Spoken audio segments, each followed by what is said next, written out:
กันในวันฟ้ามนสรุปว่าความหักของเฮาสองคนเปรียบใบไม้หล่นจากกิ่งก้านเจ้าบอกพบคนที่เข้าใจทุกสิ่งที่แล้วไป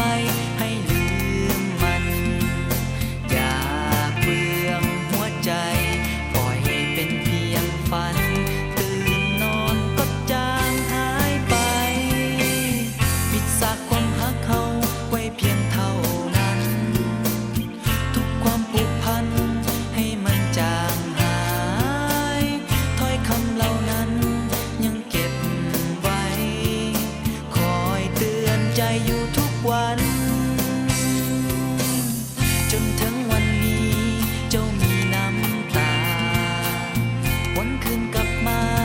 บอกหูจะหายังเทียบทันกับความเสียใจ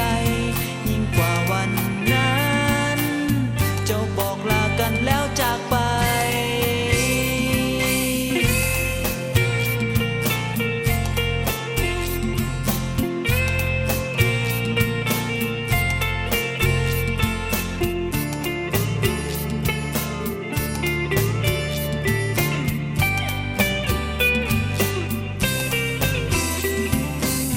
ปิดซากความหักเขา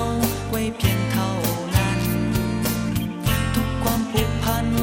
ให้มันจางหายถ้อยคำเหล่านั้นยังเก็บไว้คอยเตือนใจอยู่ทุกวันปิดซากความหักเขาไว้เพียงเท่านั้นทุกความผูกพันให้มันจางหายถ้อยคำเหล่านั้นยังเก็บไว้คอยเตือนใจอยู่ทุกวันเจ้าบอกพบคนที่เข้าใจทุกสิ่งที่แล้วไปให้ลืมมันอย่าเปลืองหัวใจปล่อยเป็นเพียงฝันตื่นนอนก็จางหายไปจนถึงวันนี้เจ้ามีน้ำตาวันคืนกลับมาบอกหูจะหายังเทียบทัน